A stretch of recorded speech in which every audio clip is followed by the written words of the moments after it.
These are crazy times we're in right now. You might be wondering what's happening with the arts. Theaters, concert, and dance halls are dark. Amidst all the chaos, confusion, heartache, and disease, there is hope. Today you're going to find out these venues may be closed, but the artists are not idle and are ready for business. Let me introduce Finn Carmeci. He's a 17-year-old ballet dancer with the American Ballet Theater in New York City, except right now, he's here in Medford, Oregon. So Finn, how long have you been dancing? I've been dancing for 6 years now, yeah. And how'd you get into ballet?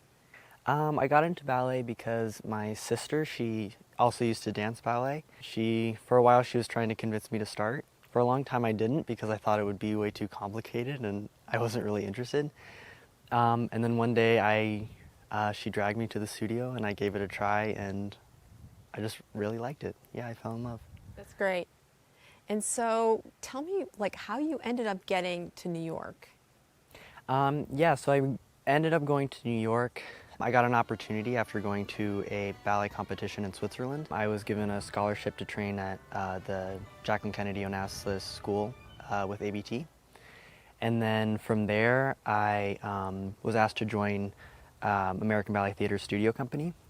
And yeah, that's where I am now. And when was that?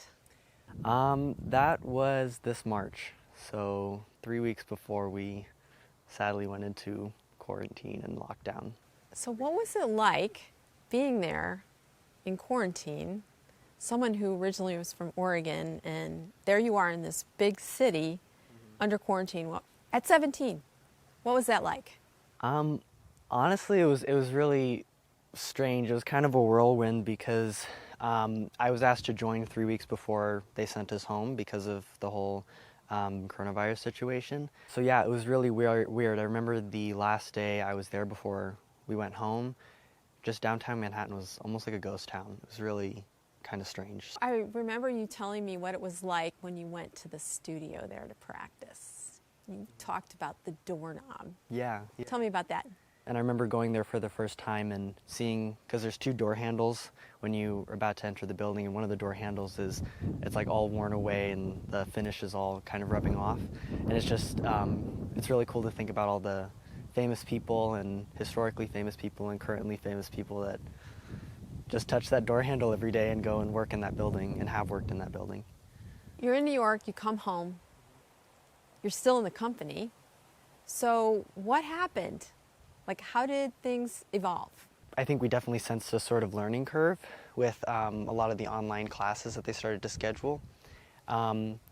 Just with I think people just generally figuring out Zoom as the platform we use. Then slowly I think the teachers, they started to get used to it and it really started to become really pretty functional. Especially now it sometimes feels like you're just in the studio with everyone there. Do you think you're working just as hard from Zoom as you were there? I'm probably trying to work harder just because I want to try to keep, stamina and in shape, and because dance is just so physical, it's important to, keep your body going. So you're still in school? I usually, I dance all day and then I'll do school at night, and yeah, it's fun. It's cool. You're 17 years old, and it's really unusual for someone your age to find their passion so early in life. So I think you actually have potential to give really good advice to people your age. So what would you tell them?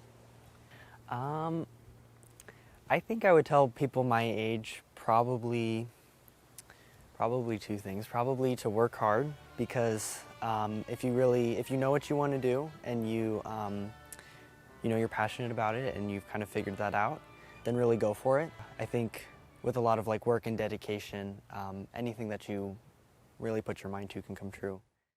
With so much going on right now, it's easy to become discouraged. However, meeting and getting to know Finn has given me and others hope. With his infectious joy and compassion and inspiring talent, he is making a difference.